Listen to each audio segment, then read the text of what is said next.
Hello.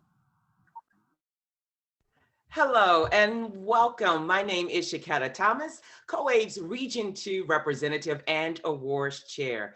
As we continue with raising awareness of adult education here in Adult Literacy and Family Week, we wanted to catch up with a couple of COABE's prestigious 2021 National Awards winners to hear what they are doing for Adult Education and Family Literacy Week, as well as gather their tips for making the greatest impact with limited resources. So you're truly in for a treat today. And right now I am joined by Connie Mccollum. She is our Administrator of the Year from Indiana. And hopefully a little bit later, we'll get Morgan Von Hayden in, and she is the Advocate of the Year coming from South Dakota. So Connie, I just want to welcome you. Thank you so much for joining us today, celebrating Adult Education and Family Literacy Week. How are you today, Connie?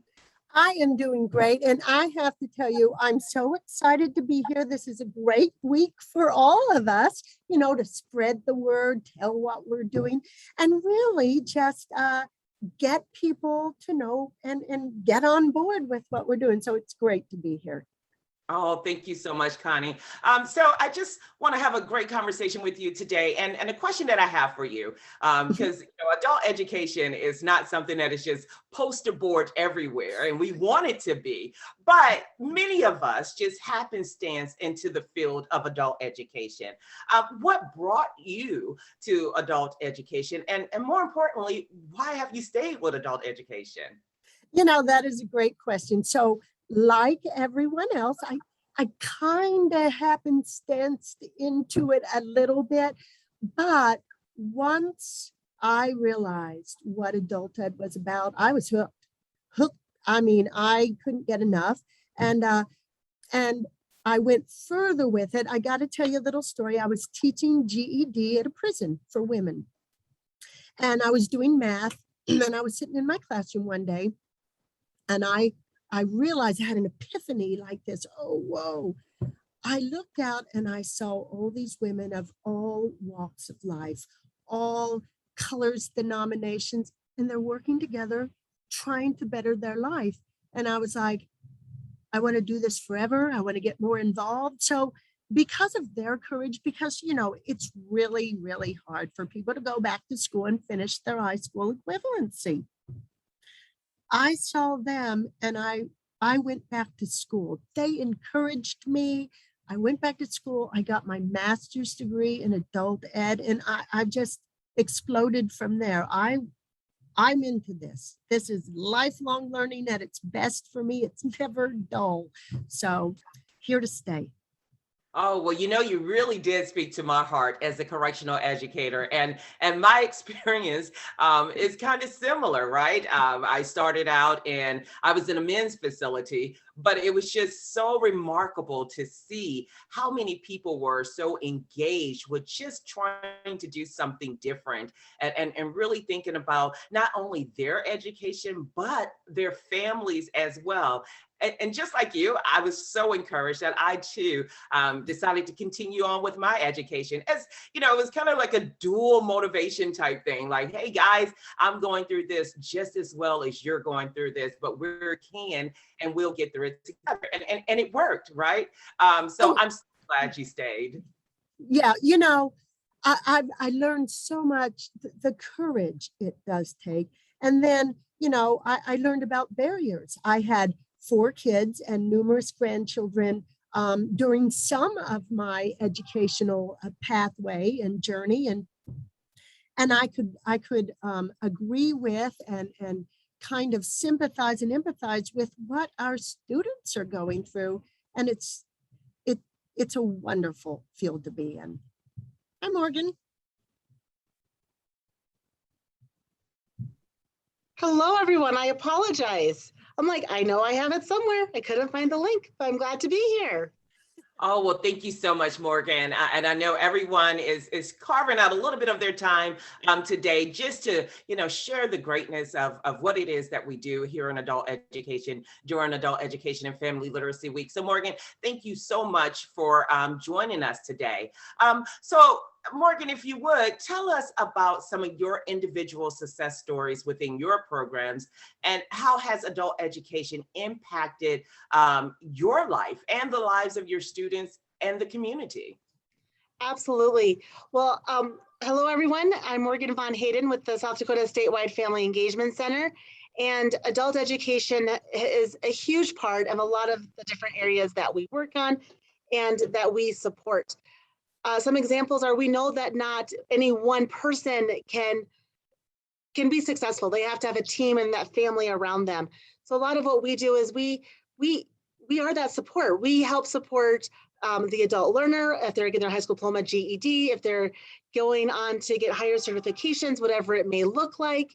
But then how do we also support their family at home? And our families also look very different. A lot of times they may not be mom and dad at home. Maybe this is the mom or the dad or the grandma, the grandpa raising the kiddo. So how can we support that whole family unit? Thank you. Thank you so much. And Connie, what about you? Any success stories that you have with some of your learners, and how has that impacted the community that you are involved with? You know, I got to now, success stories are something I could talk about all day because we have so many, you know what I mean? But I got to tell you this one story. And again, you are never, ever too old to go back to school and learn. So I had recently this woman, she wanted to be a phlebotomist. She's 64 years old. She came to us several years ago and she passed every single subject but math. For the last several years, she's kind of struggled with math. She has a few challenges. That's okay. She never gave up. She never gave up, and neither did my teachers. We all band together. We started working with her, you know, trying everything. And last week, she just finished her high school equivalency, and now she's going to get to go to phlebotomy school. So, you know, you're never too old. We have stories of women in our prison who have never worked a regular job. They went to prison, and then through our program, they've come out with their high school equivalency. They've come out with occupational skills trainings. They're working, making sustainable wages. And here's the cool thing. They want their children to be part of our program now to break the cycle. And it just on and on and on. You know, we get 18-year-olds. We've had a 72-year-old. So just keep going. Yes. That is awesome. Awesome. You know, I really do love it in corrections. Of course, I love it when everyone succeeds, right? But it's always those who are past the age of Social Security age, right? That are still like, I am going to do this. I am going to complete. I've never completed anything before, but I am dedicated. And when you see their focus and their passion, it is, you know, something that really truly does light up the room. And you know, it motivates all the other students as well. It's just like, oh, you know, they say little slogans and sayings inside of the prisons, but it's just nice to see how when you realize that no matter what age you are, right? Education is important and really does change your life and bring a sense of joy within inside of you that kind of spreads out to everyone. And you're right, Connie. You have so many parents who then take that joy of learning and pass it on to their children. Or there's just so many of them that come to us and say, hey, my child is trying to get through algebra. I don't remember that stuff. And that's their, you know, first step into our classrooms to that, you know, that gate towards success. So it's just very encouraging. Now, Morgan, I know you do a lot with advocacy. You are our Advocate of the Year award recipient. Tell me this. When it comes to advocacy, we have a lot of people that may be unsure about how to get involved or are nervous about just getting out there speaking. How did you get started with your advocacy efforts? I always smile, you know, it was such an honor to receive the Advocacy of the Year award, but it truly wasn't just Morgan. It wasn't just me. I have an amazing team, and all of us like have a different role to play. So it truly is just finding your voice. as you can probably all tell, like we're very passionate about what we do when it comes to adult learning, and to really share like how can we better support our families, how can we better support our learners, and just sharing the word, like just talking to anyone who's going to listen. It doesn't matter if it's somebody at the coffee shop, because I share with people at the coffee shop, or if it's another, I see you guys are smiling. I'm sure our attendees are smiling too, because we just share that passion.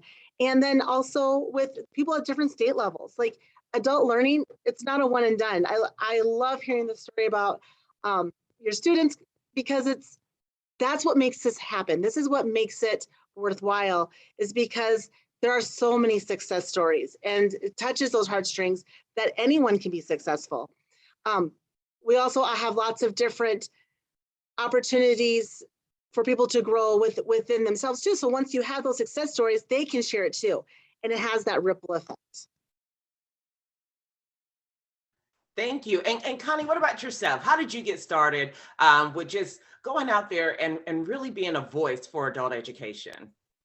You know, for me, I just, I love to talk, and I love to, I love to share. You know, I think that success is infectious.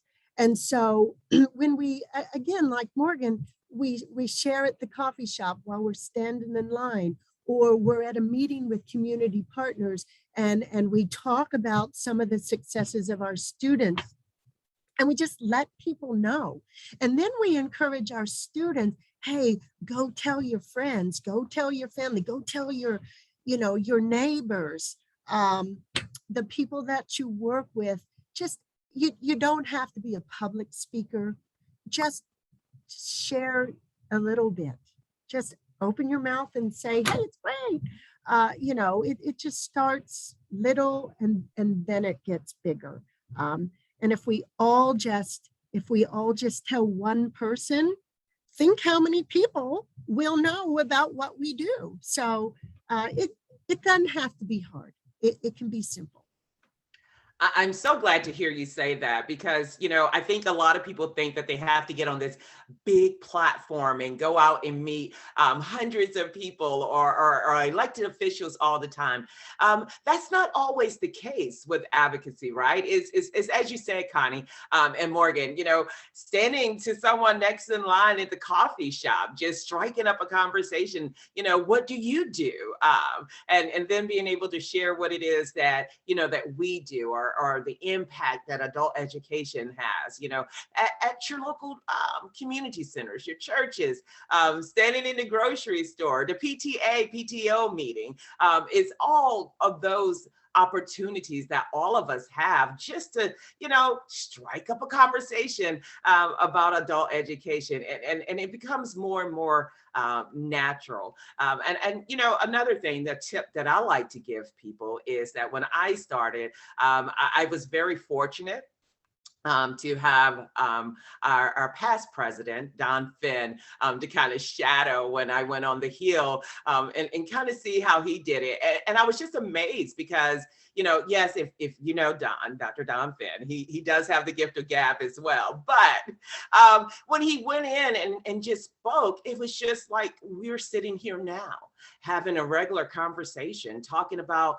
the works of our students. And each one of us as teachers love to talk about success stories. We love to talk about those brag moments of how well someone has done. And pretty much that's all he did. And I was just like, oh, wow, that's easy. So another tip is just to shadow someone sometime. If you know about your state efforts, just get on board and just say, hey, I don't know what to say, but can I just join you for your meetings? And I'm sure someone would say, sure, come along. And you will find for yourself how easy it is just to talk about what we do. So Connie, let me just ask you, over this last year, we've seen so many different things just plague our nation, so many different issues that, we have been challenged with. And one thing about these issues on the national and our local forefront is that it impacts the lives of our learners. And whatever impacts their lives impacts our classrooms.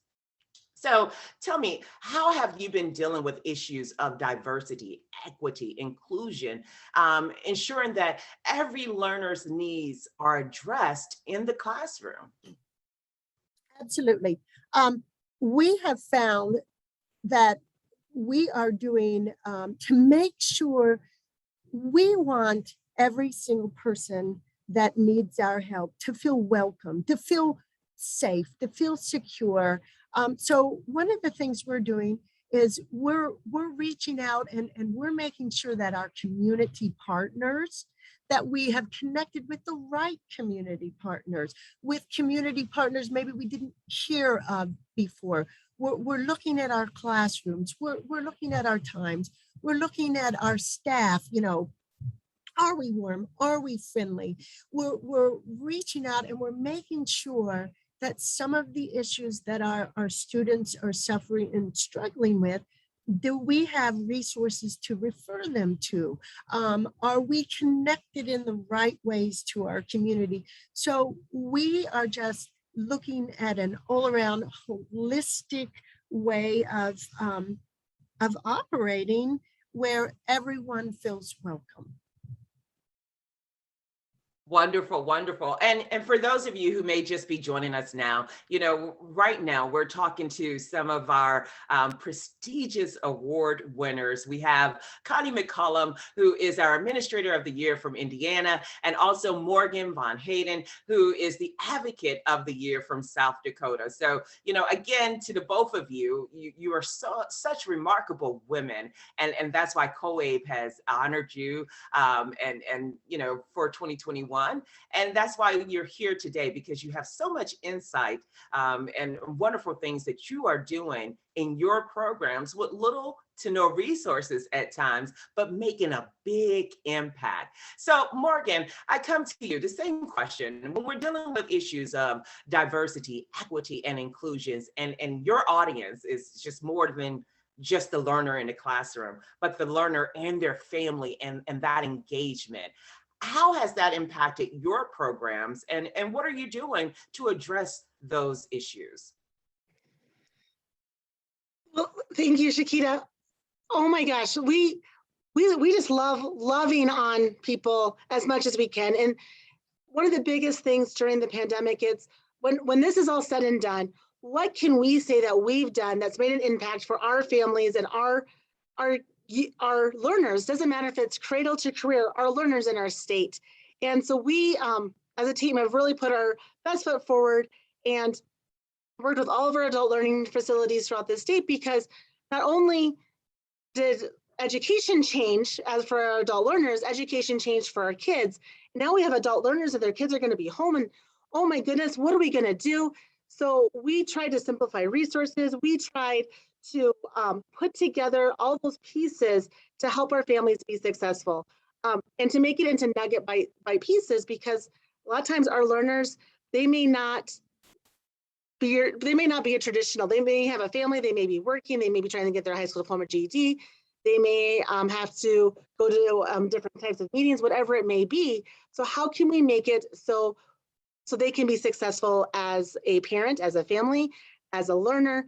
And so we put together podcasts. We had newsletters that were going out. We were sharing them with all of our adult learning facilities. We encouraged family events together that shows, like, how do you do this learning at home now that this is all new?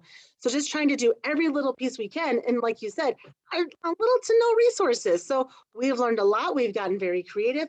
And then we do go to those community partners, and going to the people that know, and going to just wherever we can find the ears to listen and the voices at the table. We just brought it all together. It's been pretty cool. It's been really cool to see the love happening. Oh, thank you, Morgan. Oh, wow, that is such wonderful things that you guys are doing out there. I heard you say creative, right? When you step into the world of adult education, you really, really, truly have to be creative, and not just with the tools and resources, right? But creative of keeping our learners engaged. And keeping them involved in participating in learning activities, which has been kind of difficult in this last year, as you have brought up. A lot of us have been thrust into staying at home, working, and then being stay-at-home educators, parents, so we have been given a lot of different hats to wear simultaneously, when we're used to just go off to work and the kids go to school, but now everyone is at home. So another issue then that has came about has been broadband and connectivity, which, the disparity really did become evident during the pandemic. How are each of you been able to engage your learners through distance programs, navigating them through the challenges? And I know you spoke on that a little bit, Morgan, but Connie, what have you been able to do? So I am, my program includes 12 counties in Indiana, many of which are rural, very rural. And so when COVID happened, we were not prepared. We didn't have broadband. Many of my teachers didn't even have broadband. So we scrambled. We worked with legislators, we worked with our community leaders, but at the same time, we had to reach out to our students. So we combined old-fashioned paper and pencil technology with whatever resource we could find. We went out and we bought devices to loan to our students. We met them at restaurants, libraries, colleges. My teachers hot-spotted with their phones to make sure that our students could test. We had packet pickups, and we did everything we could to just let our students know that, maybe they were in crisis too, because it was difficult. I don't know about the rest of you all, but it was very difficult to combine home and work for teachers. So it was also that way for students. We let people know we're still here, we're operating, and we're going to do it any way we can. And we did it. We went to classes to learn how to teach online. We taught our students how to teach online. I mean, now, 18 months ago, who in the world knew anything about Zoom? And now we're all like, oh, we're comfortable with it. So we listened to our students, we listened to our communities, and we tried everything. Talking about creative, we tried everything. And if it didn't work, okay. But I feel now, one of the things we did is we broke down barriers, and those barriers are going to stay broken now that we've embraced something new. In adversity comes opportunity, and you can either look at it as a bad thing or a good thing, and we looked at it as a good thing. And so that's where we are with it. I'm so glad to hear you say that. That is something that I communicate with my team, also with my children. When you meet a moment where you are challenged, it is definitely there to refine you. And this challenge has been great. I will not understate how this last year has been. But I do agree with you, Connie. It has been a moment of refinement, learning how to do things differently. And in doing so, as you said, we broke down barriers. We've been able to provide more access and opportunities to education for families. So I think, you can sometimes just dwell on what the negatives were, but when we start to really look at some of the positives that have came out of this last year, there have been many that we have capitalized on. And I do believe that a lot of our learners have benefited. One of the things that they benefited from, I think what we heard in our prison systems is, I'm just glad to know that you still cared.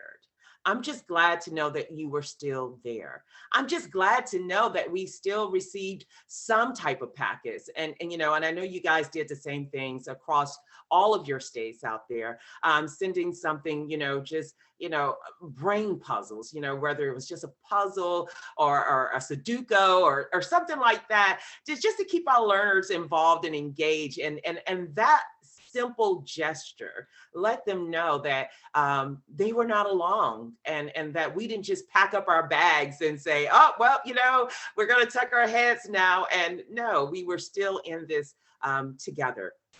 Now, I heard you said about the benefits, and Morgan, I know the challenges with being a parent, and you're a parent as well, of school-age children, and how we have to try to juggle so many different things. But with hybrid education and that model that has really come into play, do you think it's here to stay? And if so, how do you think it will continuously benefit our learners in the future? Absolutely. And I know as a mom, I have three young children. We had to learn something new. And I think that was part of it, as I was listening to Connie talk too, is just being that transparent learner with our adult learners, with our families. Like, you're learning something new, I'm learning something new. And I think that also built that relationship up.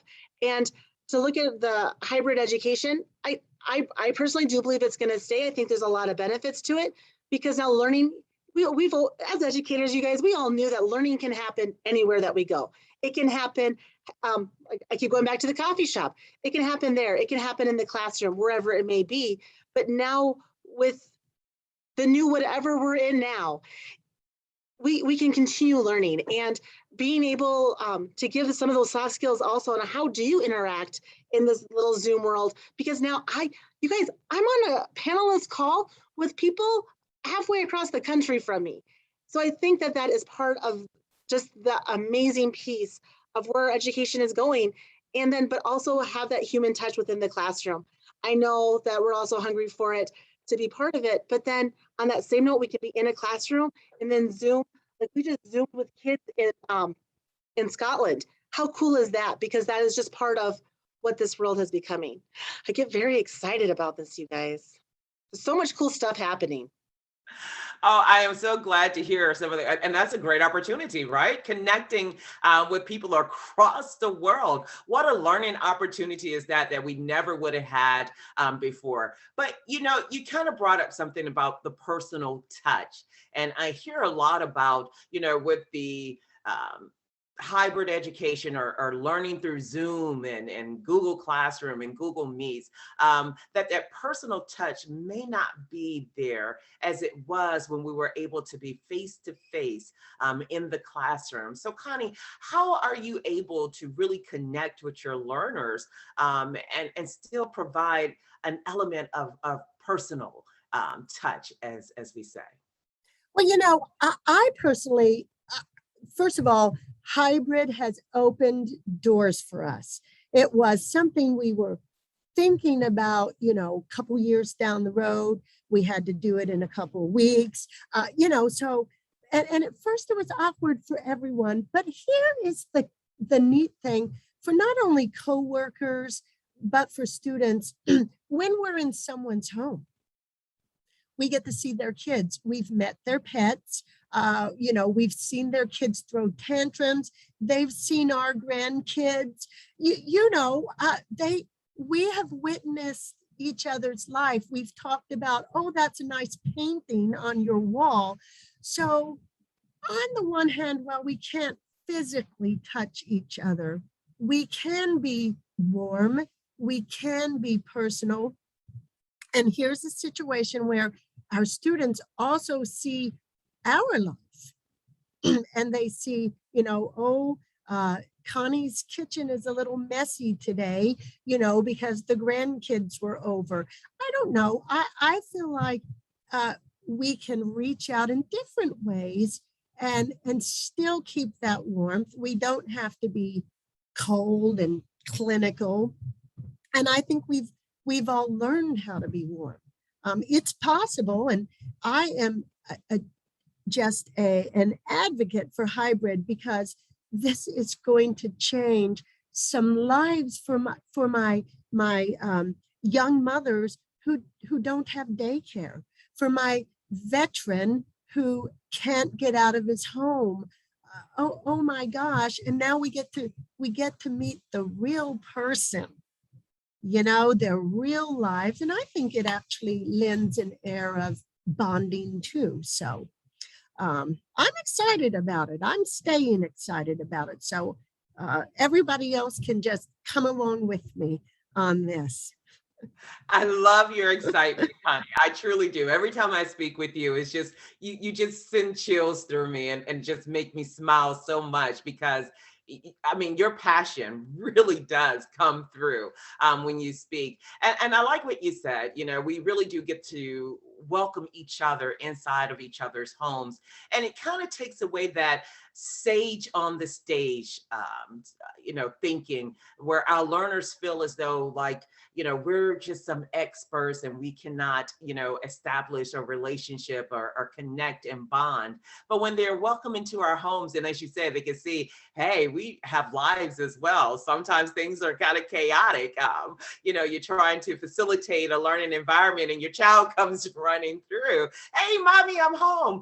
Those things happen and our learners are able to witness that and realize that we have more in common than not, right? And so it really does, as you said, open up a way to kind of bond and establish a connection that in some ways we were not able to do before. And so, yeah, we miss the hugs. I know I do. I miss the hugs, but I do kind of like this environment as well. Just really getting to know, I've met so many cats and dogs that I can't even begin to name all of them, but really getting to know people on a different level has been rewarding. Morgan, so I know you're an advocate for your learners, their families, also for hybrid education. But I'll ask you the same thing, over there in the Dakotas. How do you think that is really being able to continuously connect people where they still feel a part of the program? Well, I think Connie hit it right on the head. Just being able to see that the behind the scenes almost, right? The real you. And even for an example, when I first met you ladies, as we're figuring out this conversation, you got to meet my child, and that's part of it. And there are so many times where we're working with families and looking at the whole picture when it comes to the family. And at times we only ever got to see that one learner, right? When they would come in, and I knew they had kids, but there's something different and magical when you're sitting in a classroom, sitting in a group, you have the students there and they are running and coming in, and it does make everyone look more human. I don't know if that's the right word, but I even think about like when I was in elementary school, middle school, our teachers like lived in a closet, right? They never left the building. If you saw them in the grocery store, it was like they came out. But now with where we are now, it's like we're real people. And I do think, and like you said, Shaketta, I do miss the hugs, but being able to see someone's true self, have that transparency, it's amazing.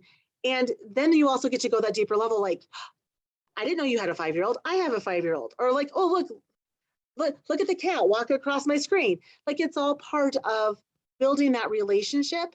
And then that also leads to those harder conversations if you ever need to have them, because you're already at that higher level of a relationship building, and you're able to be like, all right, so you got to get your stuff turned in. But sometimes it's easier to have those hard conversations when you have that relationship. You're absolutely right. And people don't care, right? I know you've all heard this, until they know you care. And being able to show our learners that we care about them as individuals. We care more than just them showing up to the classroom. We care more than just you getting a credential. We actually care about how this will impact and improve upon your life for the benefit of you and your family. So showing that level of trust that we're able to establish, that level of rapport that we're able to build with our learners really do have an impact. One of the things that I think about a lot in adult education versus K-12 education, one of the things that they really do speak about, which will make a child successful, right, is parental involvement. When parents are involved in their children's education, there's a greater chance, a higher significant chance that your child will be successful in their school career. Well, our adult learners really don't have parents. Well, they have parents, right? But not parents that are coming to the PTA meeting, not parents that are coming in to be the room monitor. They don't have parents that probably could help them with their studies at night. And it makes a big difference when you have a parent that can advocate and speak for you versus when some parents cannot. So I always look at learners, look upon us to be their advocate, to be their parental involvement in their lives through their educational journey. Morgan, do you find this to be true? And if so, how have you seen this evident in your programs? Oh, absolutely. One of my big pushes with all of my team and really anyone who's going to listen to me talk to you guys is that families look very different, and the family involvement also looks very different the older kids get. So when we have our adult learners and like they're getting their high school diploma, GED, certification, whatever it may be, who are their families? And it could be their spouse. That is that family involvement that we're looking for. It could be their teenage kiddo, encouraging their parent to continue on. And I really want to share this story. One of my favorite stories, we had an adult learner and he was getting his high school diploma, GED, and he got to go to his first like college visit. And his mom went with him like, I'm going to support you, because it was very non-traditional. And so mom's like, I'm going to support you. I've always kind of wondered what it would like to be to go to college. And they went together and she's like, I think I could do this too. And it just that moment where it was like that, almost like the family dynamic shifted a little bit, where the student was more of that family involvement to get the mom out of the house, out of their comfort zone, to try something new. I think I just went off on my own little tangent. I apologize. I don't know if I answered the question or not, but it was one of those where the family unit just, it looks different, but how can we support the whole group moving forward? Oh my goodness. No, you did not go off. And that was a wonderful, wonderful story. How, just one little element, one little life that we touch through the child with, the ability for him or her to earn their GED. Just kind of opened up the eyes of the mother and inspired her to go to college with her child. And it's just as simple as that. You think that we only touch the life of the learner that we serve, but we find out we touch the lives of everyone in that learner's circle, right? And how wonderful is that? Connie, the same for you, with family engagement and advocacy from the element of you and your staff. How does that look? How does that work? That's a great question. And I have to tell a couple of stories. We have the children of some of our women who have gone through our prison program. They're calling us. They want to go through the same training. We have children of these women that are seeing their moms be so courageous and strong and taking, chances and opportunities and changing. And they went on board. They've knuckled down and finished school. One advantage of being in a person's home through Zoom or whatever is that their kids, their spouse, their, parents get to see us interacting, and they get to learn that, teachers aren't so scary. Maybe I should trust my teacher a little more. Maybe I should give it another shot. And that's what we are seeing this happen. We're breaking the chains. We're breaking the bonds. And you're right. When we help one student, every single person that's been in that student circle, whether it's their children, their brothers and sisters, their parents, their coworkers, they're seeing this, and it's a ripple effect, and it's exciting. And, you know, Morgan, your story was not off. I'm like, yeah, oh, yay, good for her. And that's what we do. And that's what we need to get out to the whole nation. You know, this is what we do. We change lives. Education is the key. And we change lives, you know, one student at a time, but it's a wonderful impact. You know, you are absolutely correct. You know, one of my favorite success stories. Okay, I'm gonna share two, guys. So you share it. I have to get one in there too. For years, I have been on my school's PTA board, and one year, and she stayed for a couple of years. A former inmate joined the PTA, and when she arrived, I was just like, I think I know you. And of course, she had went through our entire program and earned her GED. And upon release, she decided to get involved in the PTA at the school where her nieces and nephews attended, because she wanted them to do better in school than she had. She wanted them to start to, you know, have value in education as she didn't have when in her younger years, right? But gained it during incarceration.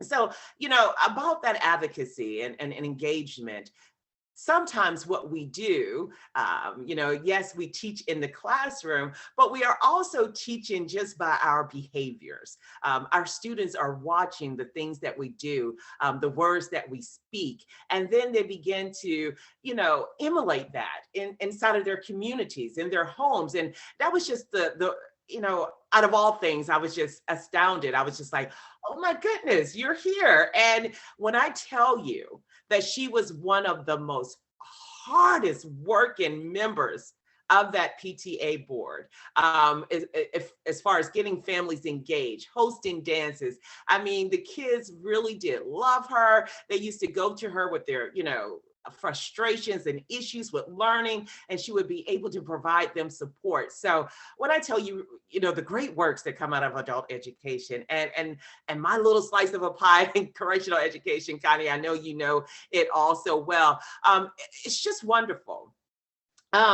So, you know, one of the other discussions that has been going on is the need for skilled laborers and getting people back to work. What role do you believe adult education plays in that discussion as we see things begin to reopen? You know, I'll take that one first. I see it as massive, and I see this. You know, I always like to say we're kind of a connector and a bridge in the community where people that didn't follow the traditional route of, you know, high school, then college, we are the people that are at the forefront of a push to help people that didn't take that route come back to school, gain some valuable occupational skills relevant to their area, and then make an impact on their community and their family. I believe that integrated education and training programs are like they're brilliant. They do a new number of things, and I see that is going to be a profound impact as we reskill and upskill our people, definitely. And I think adult ed is standing in a good position to lead that charge personally. Absolutely, I agree with you as well. Morgan, what do you think about adult education? And as we're trying to, you know, ensure that our learners are able to earn sustainable wages, what do you believe our role with regards to that is, and where we are currently in our nation? Well, I just want to say yes, like everything Connie just said. Yes, absolutely. I agree. And I think, you know, I'm part of that traditional world. Like you go to high school, you you graduate, then you go to college, and then you get a job. Like there, like you didn't veer off of that track. And I think what's been amazing in our world today is that there's no one track, right? You can, it's okay to not go to college right after high school. It's okay if it takes you maybe a year or two longer to get your high school diploma or GED. It's okay to come back. And I think we're in such an amazing, cool time right now because it's okay. It's that just to have that blessing from whomever it may be to say, you know what, I want to learn more about construction. And that's amazing. Or I want to learn more about computers. I want to learn more about nursing. I love working at McDonald's, whatever fast food place, whatever makes you happy. And that's okay. Like, just, you have to be able to follow your dreams, and wherever that may take you, know that that's what you need to do. And I love that there are so many different opportunities now.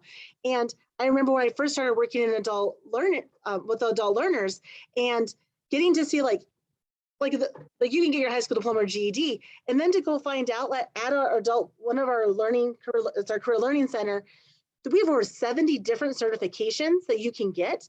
Like, I had no idea. So just finding out what other opportunities are out there. You want to be a life flight nurse? There's a certification for that, and you can learn about it at those adult learning places. So I just think it's amazing. You're absolutely right. You know, it's amazing how many career choices there are out there, right? There are so many that a lot of us as educators don't even know about, not to mention our learners. And I kind of think of us sometimes as that starting gate or that on-ramp. As you said, Connie, that connector, that bridge to get people to where they may want to be. And sometimes maybe you don't know where you want to be, but we are that source, that opportunity to help open the doors and create, or help you create, that vision of where you want to see your life go, so that you can have a rewarding, successful career or job that has sustainable wages, not only for you, but for your families as well. I do believe adult education just is that right source that opens that door for new growth and new opportunities, and just awareness of what it is that is out there.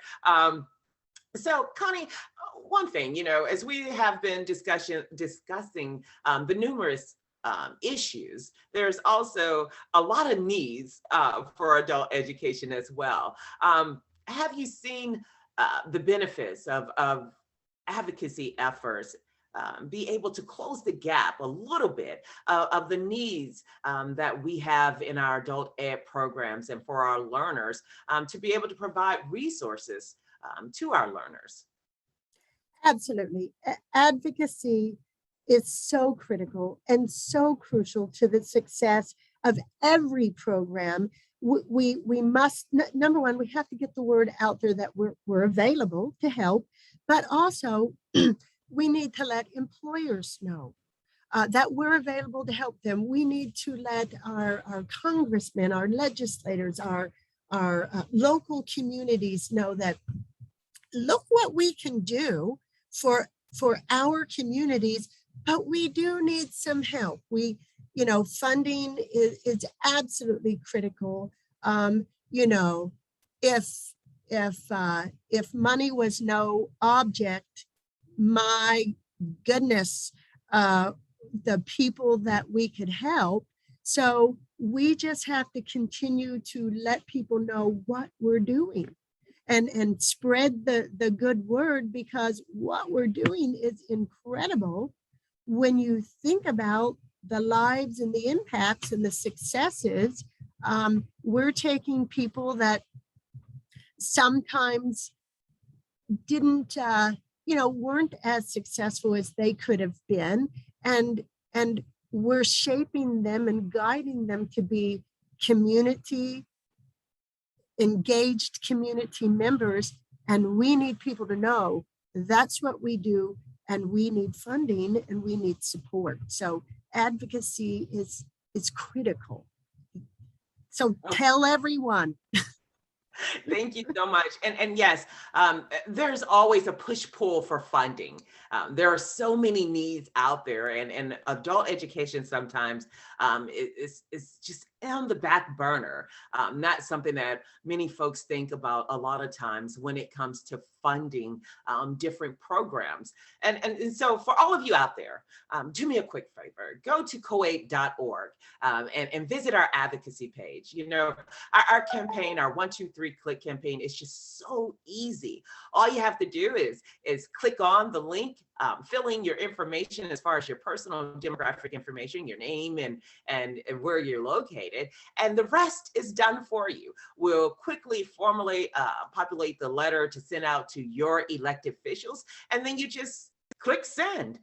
Easy as 1, 2, 3. Okay, it's on COABE.org's webpage. Or if that's too much, I don't want you to have to go grab a pen and paper right now. What I would like for you to do is you could just open up your internet browser and just search for COABE, COABE, advocacy, and you'll see all the wonderful things, and will be the first link that comes up before you, and then you'll be able to see all the different things that COABE is doing to bring awareness to adult education, and looking for more funding to provide for our programs. So before we close out, and one of the last issues that there is on our forefront here in this last year, well, no, I would say over the last decade, we've been seeing a decline in teachers across the nation.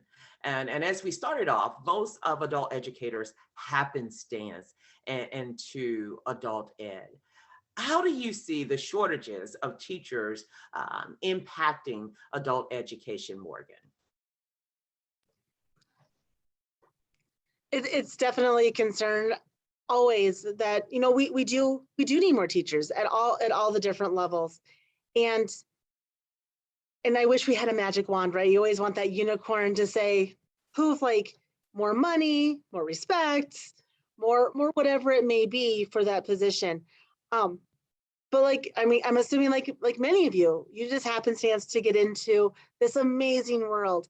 But it also goes back to knowing what's out there for careers. A lot of times we may not know that this is a need. Like we know like it's a need for kindergarten teachers, but people don't know that it's a need for the adult learner side of it. And once again, just keep sharing, just keep putting the word out there. And it's such a fulfilling, amazing time. And we've even seen some of our adult learners come back to be teachers too. It's that, like, to see that full circle, it's pretty cool. All right, Connie, and before we go, any thoughts towards this issue of teacher shortages? You know, I myself am facing a shortage of teachers. So we've had to be a little creative, but also, again, this is where advocacy, getting the word out, what we do, and getting the word out. And here's where our students and teachers can come in, letting people know, hey, it's fun to work here. You'll love it. It's rewarding. You can be creative, innovative. And then we have had to adapt some of our techniques. This is where technology comes in. And really, I don't have a magic wand either, but I think if we work together, we can attract new talent and experienced talent. And for people that are watching that maybe aren't a part of adult ed, you know, if you know a teacher who wants to jump on board, send them our way. It's something that I think we'll be able to tackle because we have collective minds that are enthused about what we do. And I think allowing our enthusiasm and our success to be told and to shine through, I think we will attract talent. It's going to be a challenge moving forward, but we'll get there. I think you're correct, Connie. I am encouraged, and just looking how much we have grown in adult education over the last 10 years, I'm even more so encouraged to see what the next 10 years will play out to be. And you know, I am a part of COABE as the Region 2 representative, but I've watched COABE for a very long time before actually coming on board on the board level, and just seeing the works and the members of COABE, all of you out there, your efforts of being able to reach one, teach one has made the difference. And I do believe that we will bring more of us on board, and we will still continue to fulfill the lives of our learners. So I am very encouraged, but it's moments like this, right? Where we're bringing awareness. And so, ladies, I am just, honored to be here with you guys, our 2021 National Award winners for COABE. We have our Administrator of the Year, Connie, and our Advocate of the Year, Morgan. You ladies do such an awesome job in your respective areas. But, there are so many of you out there as well listening today that I know do great works in your regions, in your areas, in your programs. And for that, I want to say thank you. Thank you for being here today, but thank you more so for everything that you're doing during this week, Adult Education and Family Literacy Week, to raise awareness to adult education and how important adult ed is in the lives of not only our learners, but also in the lives of our communities. It impacts everything in so many ways. So there's a quick poll that came up, and if you would take the time to complete that poll and tell us how you enjoy this session today. But before we go, Connie, any final words that you have for us? What we are doing, we should be very proud of. And we should spread the word and shout it from the mountaintops, because again, even if you only have a couple students in your classroom, or you're struggling with enrollment, or this has been a tough year, do not give up. Our students haven't given up. We're not going to give up. We're making an impact on our communities and our world. So just keep it up. Thank you, Connie. Any final words from you, Morgan? Just thank you so much. What an honor. And just saying what Connie said too, like, just keep sharing your passion. I saw it in the comments. I feel it every time I'm on a COABE call with adult learners. Just keep your passion, keep your excitement, share the word, and you guys are amazing. Thank you so much. Oh, well, thank you both so much for joining us here today for our Winner Circle and in celebrating this Adult Education and Family Literacy Week with COABE, and just sharing with others the benefits and your works in advocacy. So thank you so much. For everyone, please, COABE.org is the website that you need to go to and check out and see about all the wonderful activities that we have going on here in Adult Education and Family Literacy Week. Coming up in just a few later on this afternoon, we'll have another enlightening event where we'll get to talk to some of our elected officials, our Congressman John Yarmouth from Kentucky, who is the recipient of the Champion for Adult Education Legislative Leadership Award. So that will be a true treat for you. And we also will have Governor Ron DeSantis from Florida joining in on that conversation, who is also another champion for adult education. And we want to also continue to hear from you. So if you would go to COABE.org, there's a lot of ways that you can connect and share different things that you are doing in your respective regions during Adult Education and Family Literacy Week. My name is Shaketta Thomas with Region 2 of COABE, and it has been a wonderful opportunity to be here with Connie and Morgan today, and I hope you enjoy the rest of your week. Thank you. Bye-bye.